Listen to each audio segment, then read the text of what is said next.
Hello everyone, thanks for joining. The Ruby topic is also very specific and is not that popular. So it looks like I was Googling for, is there anybody Ruby folks at the conference? And nobody responded, so it looks like I'm the only one. I don't know if anybody is doing Ruby. Appreciate, yeah. Thank you guys, thanks for the support. That would be very nice if you wouldn't come up, so. Yeah, yeah, it is kind of a cool because, there's a lot of talks about is Ruby dead or alive, what's the applicable things for Ruby are gonna be, and that's kind of a very interesting topic for myself. So, yeah, my name is Sergey Sergyenko, so if you want to see what I'm doing, just check it out on Twitter. I don't know if it's gonna be working for next month, happening a lot of funny things around the Elon Musk and that stuff, but I still use that. Yeah, I'm from Lithuania. That's across the sea, pretty far, but at the same time you can easily get here from the overnight ferry. And the good thing about it that literally last month we won the permission to host European Ruby conference in Vilnius, Lithuania. So we're going to be hosts, and we're looking for different Ruby communities across Europe to come by, join, and make this great event. So I'm inviting all of you for the next year to come to Lithuania and enjoy this cool stuff that we're going to be having there. I've been doing Ruby for more than 15 years at the moment, and I'm the founder of one of the Ruby school called Rubica. It's survival school for people who want to start their Ruby career. And another one, I'm doing the weekly digest for Ruby News, which is called ruby.news.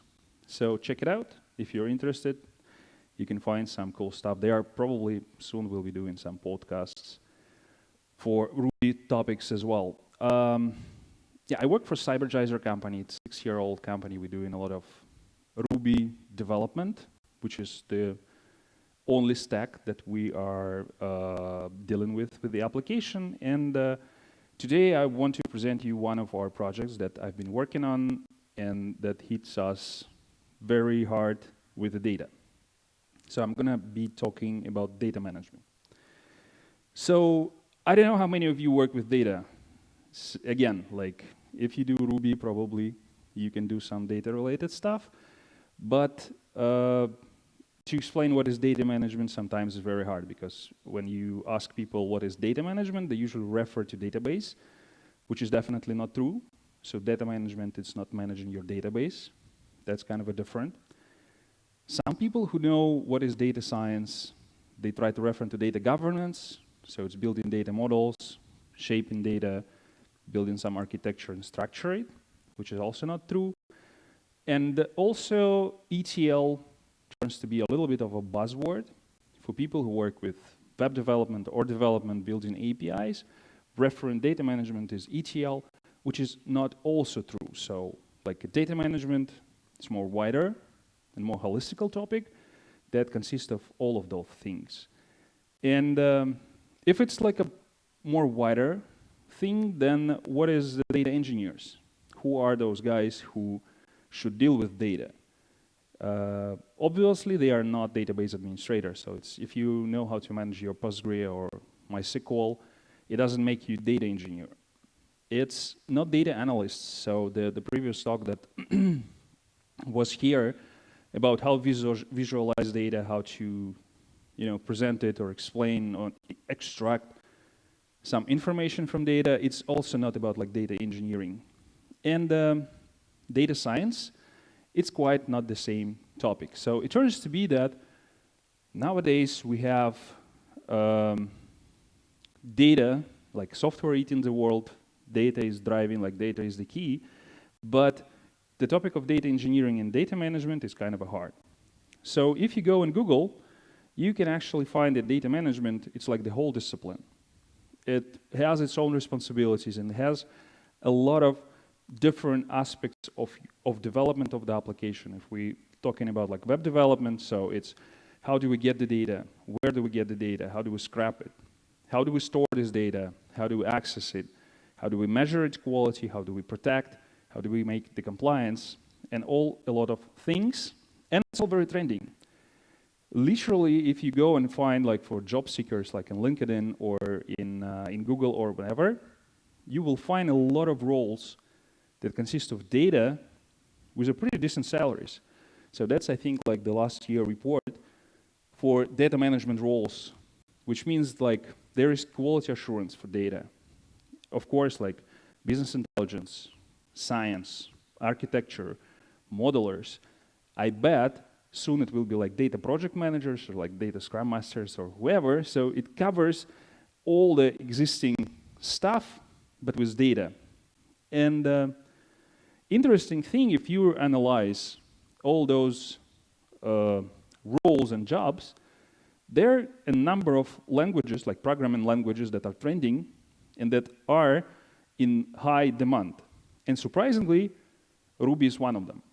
So Java, Python are no doubts, but Ruby.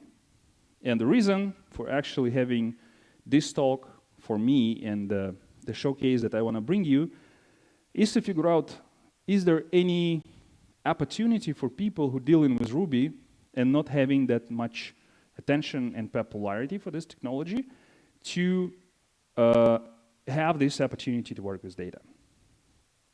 So this guy is the one who presented Ruby and Ruby on Rails framework like almost 14 years back to this conference. And at that time, he was explaining a lot of things about like Ruby and Rails and technologies. An engineer, like Ruby engineer, at that time was responsible for almost everything, starting from creating database schema, modeling interaction, building API, figuring out how it should respond to users, HTML, CSS, and even like mobile view. So like David explained how to be like mobile adaptive view like back then, 14 years back at the same conference. So who is the Ruby engineer now? If you do with web development and if you work with Ruby, in most of the cases, if you're hiring like Ruby engineers or talking to the Ruby engineers, that's the people who want to deal only with Ruby. Even like if you find Ruby engineers, then also Ruby API engineers who do like API with Ruby. And interesting enough that Ruby on Rails framework made this separation. So when you talk to a Rails engineer, they not always know how to work with Ruby because a lot of like syntax sugar that Rails bring makes people do not deal with Ruby properly. Front-end engineers, now that's a separate thing. So people who dealing with like front-end, with React, Vue, or whatever, they don't look into the internals of the backend. So all they need is just an API and the documentation, and they work with this API. DevOps, I bet not many developers now want to deal with infrastructure. So if you get a new job or you are working with a project, you would find somebody who will help you to deal with infrastructure. But again, for those who remember, DevOps was really started with one of the Ruby technologies called Chef. With the DSL that Chef provided was like written in Ruby, and that was kind of a very nice thing for that. QA automation has a lot of things that can help people to test, which is again Ruby related, for those who know that. And data. So now you can find like data engineers who do with Ruby or Python, but in most of the cases, they do scrappers. They do scrappers, they prepare data, and sometimes they just use very like limited functionality of the language that they're supposed to do. So in my case, we use data engineering with Ruby, and that's something that we started to shape as a different role and a different responsibilities because of the project specific. And I think that's going to be useful for you. So I will try to explain it later on the presentation. So what we came up to the definition of like data management in Ruby. So in the real world, like if your application is done with any kind of a language, in my case it was Ruby, then you have to deal with the data that you have like in your production. So if you have any production data, you need to manipulate with it. You need to understand how to work with this data. So ETL in this case is one of the responsibilities that come and turns to be a little bit like embedded things to your work process. So ETL stands for extract, transform, and load, which means that everything that you're dealing with data, you're dealing outside of your application, or you're dealing somehow that is not interacting with the overall process of your development.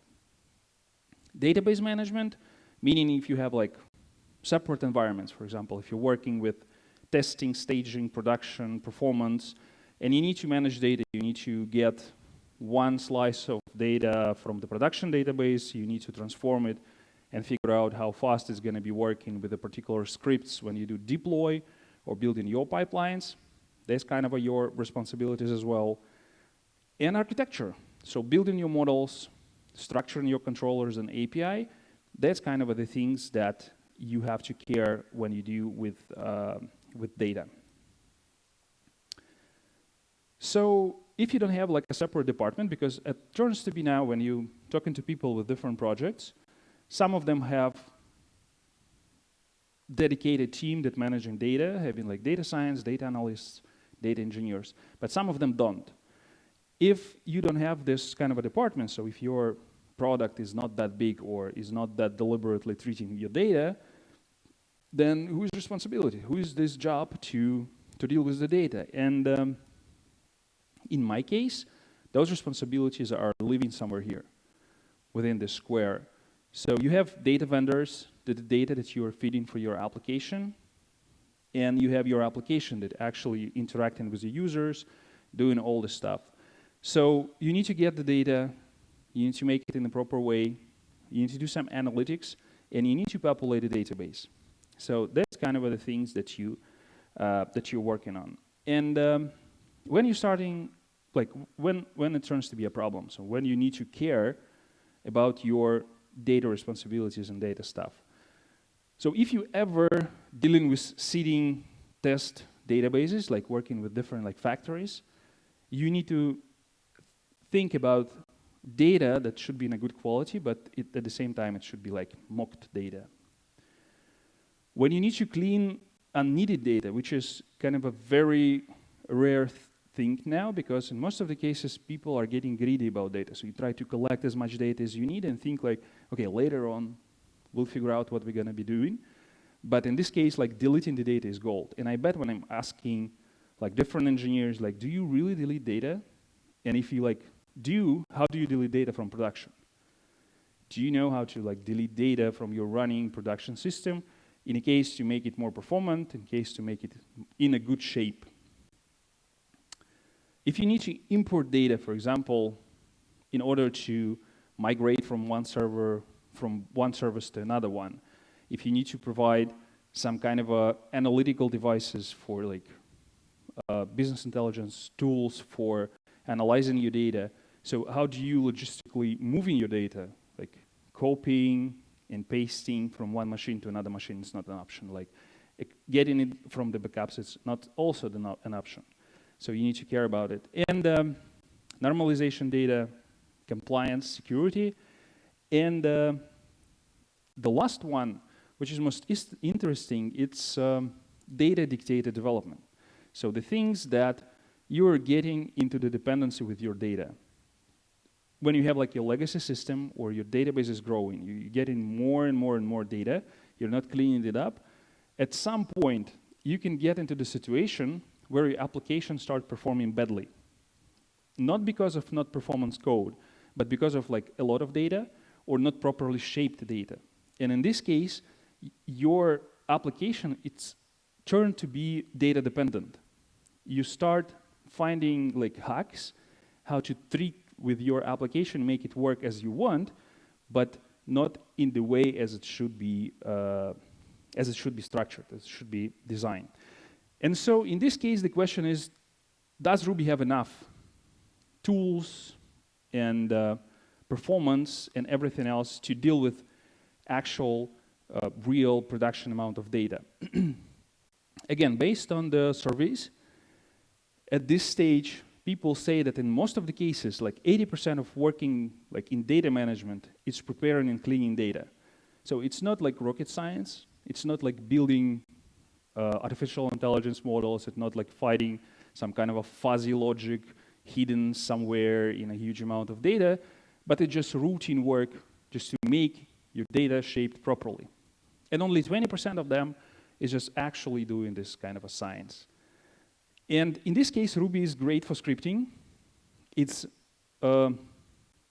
making human-centric approach with the code, which means that if you have like Ruby, one-liner solution that can make you work with a particular like task, it turns to be better than to have more performance solution written like in 20 lines of code in Go or in Python, for example. And of course, like having it within your own ecosystem with Rails, giving you more opportunity to maintain and work with different cross databases. So another question is, if you want like, if your background is like Ruby development, do you need to learn like ETL and other toolings to keep working with actual data? And so the short answer is yes. So you cannot actually moving without having knowledge about working with data with databases. And the good news that at this stage, for almost all main technology stacks, there is solution that provide ready-to-go solution for ETL. So Kiba is one of the suitable for Ruby ones. So if you want to try it out, so this is what you have to take as the first step.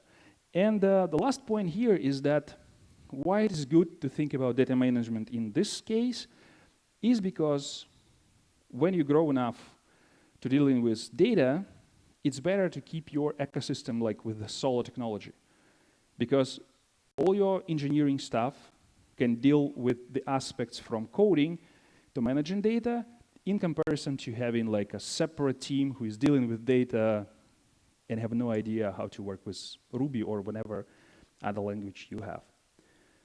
So so that was an introduction. Why it was happened to us, like why I'm talking about this one. So last year, we engaged with one of the projects that is a medical startup from US. And we pick it up like with a lot of legacy code. So we started actually pretty aggressive development for the new features because the startup was launched, it was an MVP, but it already has a number of users. And the shape of the code was pretty much okay, but people who created it, they never talk about the data, and specifically they never talk about the compliance of this data. And so the first thing that we realized that working with medical startups in US, you have to comply to HIPAA compliance. And the HIPAA compliance rely on PII data, which is personally identifiable information, which means that if you have your data in the application, you need to think about it as different levels of sensitivities. And for example, like you cannot store data without permission of your users. So for example, if you have a number of users getting into your application and register for your application, you cannot store their data on your end. And so we have a number of challenges here. The first challenge is that the data wasn't not normalized. What does it mean? It means that we have a lot of duplicates.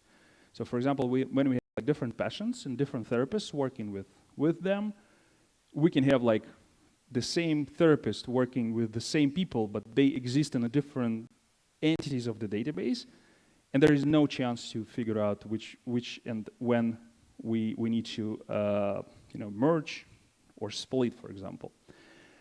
The second issue was that having this application to be compliant, we cannot host it anywhere we want. So if you work with this kind of a data, you cannot just simply like kick off an instance on AWS, put your server in the database there. You have to provide like compliant way of storing your data. And the legacy hosting that we have, I like blurred a little bit, not to publicly like say bad things about this provider. They didn't provide us the actual access to the database. So you cannot manage your data directly. So in this case, if you want to do some performance or cleanup tasks, you send them email with SQL query, and you ask them to run it, they run, then send you back response. You get it and send them back like any corrections that you need.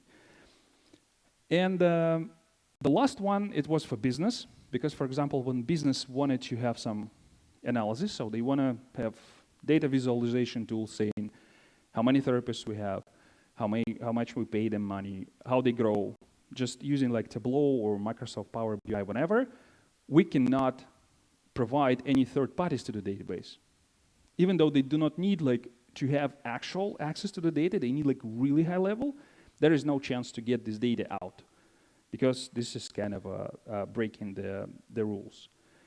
And the last one, which is called excessive data exposure, which means that, for example, if you use New Relic or use any third-party monitoring in logs, you can have leakage of this PII information, which is not like directly, it's indirectly getting out from the system, which is kind of a very bad situation. So we cannot do like monitoring, we cannot provide business intelligence tools for our business. We cannot have flexible hosting to manage actual database, not managing like backups and so on and so forth. And of course, like there is like data anonymization is a nightmare because there is no chance actually to keep the data in a good shape.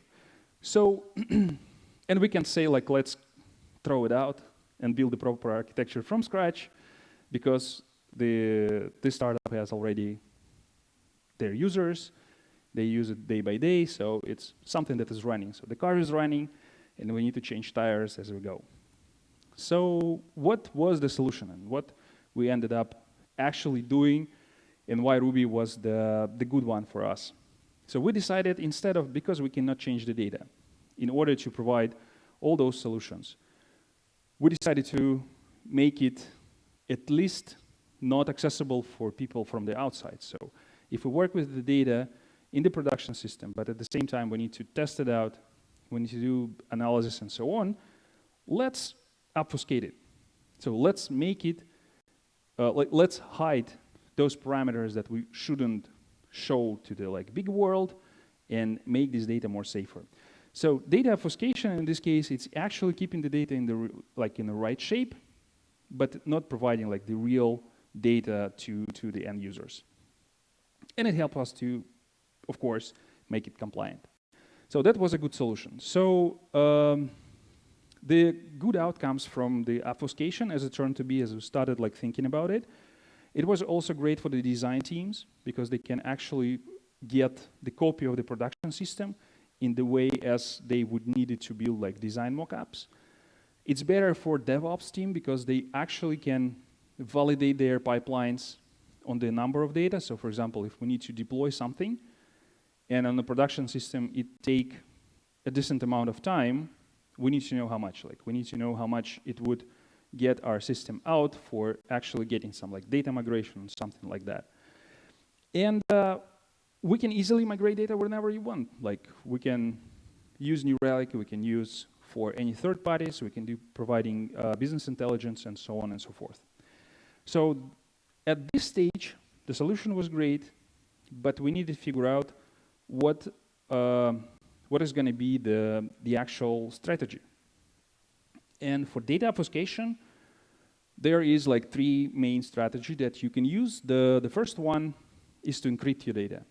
So you have your encryption mechanism, you figure out all the sensitive fields that you want to do, and there is a number of tools actually that you can use directly, for example, for Postgre database, where you run it against your data, and it goes and encrypts all the fields from the database. It works great. The problem is that the shape of data is pretty bad. So as you can see here, the phone number or the email would turn up into the hash, which is not a big deal. But if you work with design and you show them this data, it's gonna ruin everything that you have. It's gonna ruin all the validations that you want to do, like for example for emails.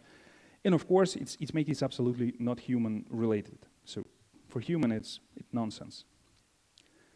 Another one is tokenization, where instead of actually blindly encrypting all the data, you provide a number of tokens, and based on those tokens, you substitute actually the data that you need, and when you need it back, it can easily be like decrypted, detokenized, which is better. But again, running with tokens, not giving this kind of a feeling of the real data. It seems like a stub data, so it seems like something that you cannot use.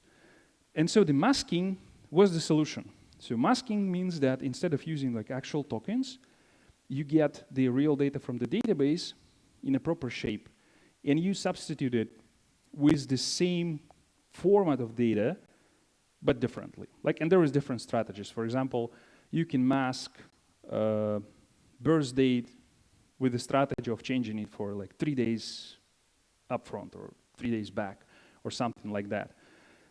You can change like phone numbers for just a couple of digits. You can change emails.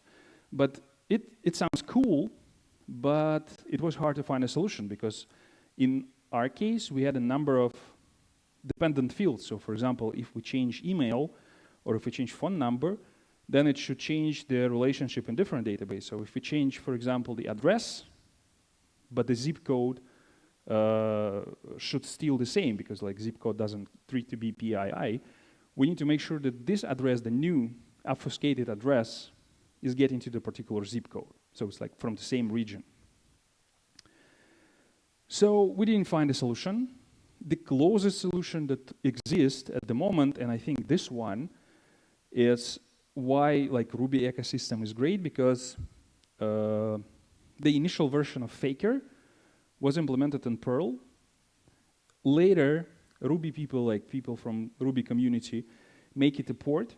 So now Faker is supported by like Ruby core. And after that, because it was like so cool, like Python and Java and a lot of different versions of Faker are available at the moment. So what does this library? It has a number of dictionaries. So it has a number of pools with data that has context, and you can work with this context generating fake data. For example, if you need to generate US-based names or like with different localization, you can have the model generating names or emails or phone numbers or zip codes.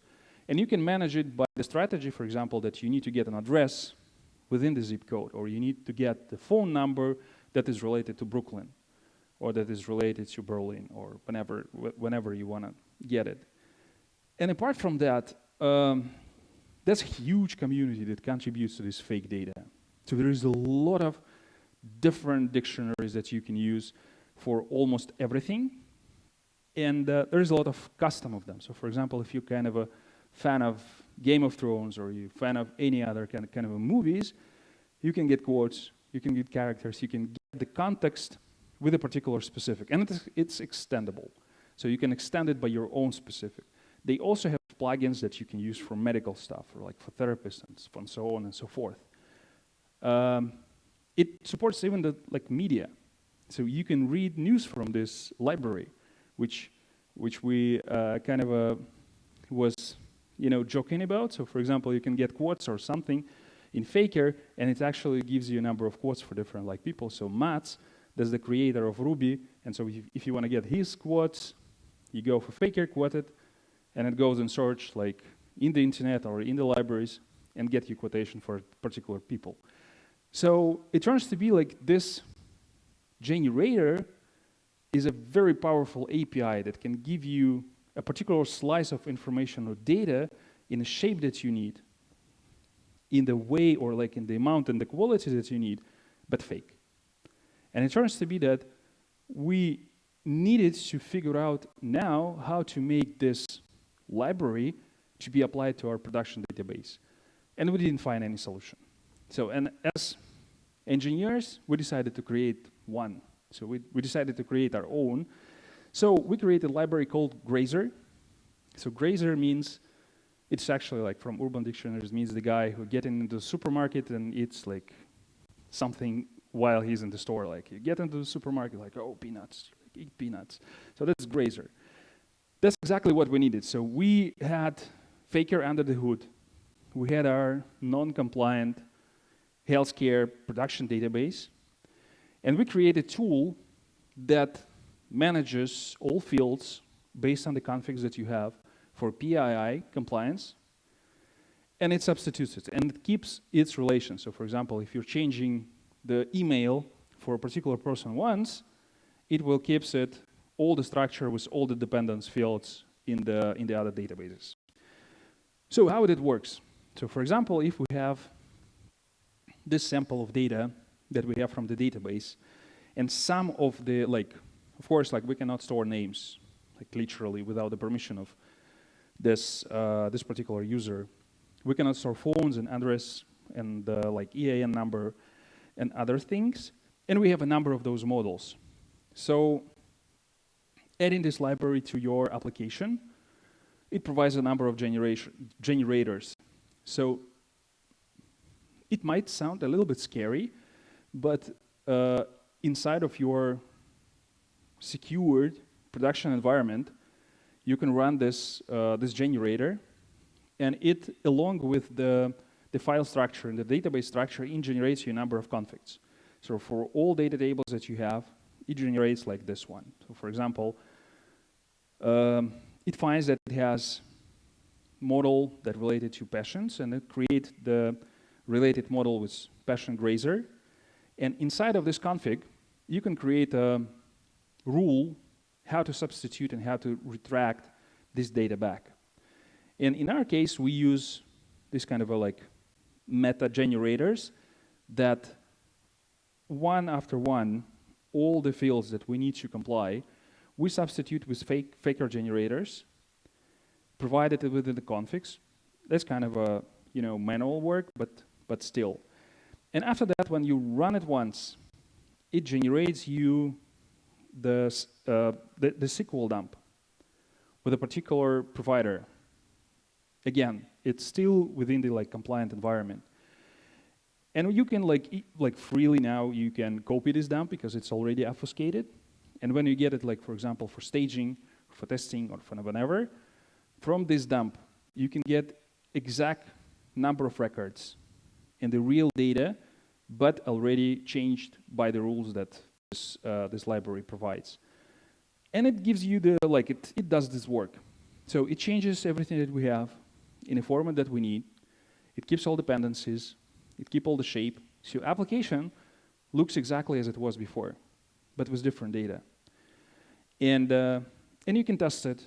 You can give it to your business because it's a real amount of data, it's a real numbers, it's real everything, but it hides everything that is sensitive. It does not provide you backward compatibility to retract it without knowing the rules.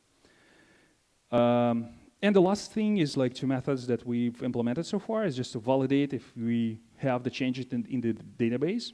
So we can validate that the data is still consistent and update it if we're not. So in one word, what happened? So now we used to have the data that was not compliant and we cannot do anything with that.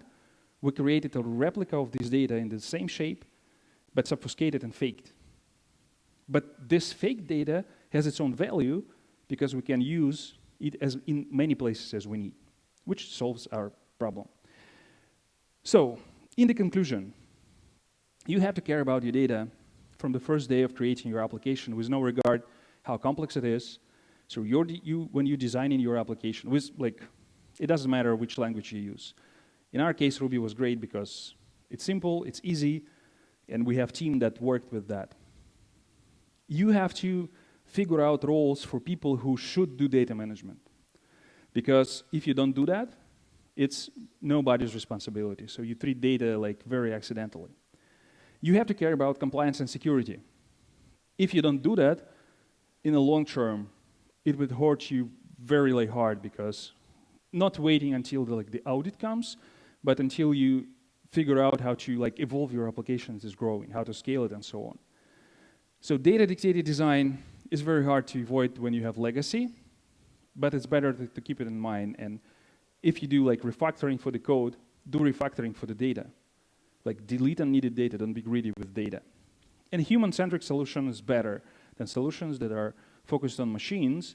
So if people enjoy working with a particular technologies like Ruby, it's better, even it's not that performant, because it makes the interaction interaction with the code easy.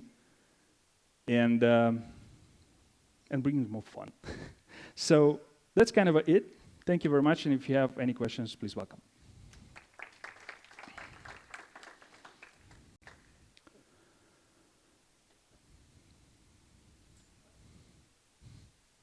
Yep, okay. Yeah, one question here, okay.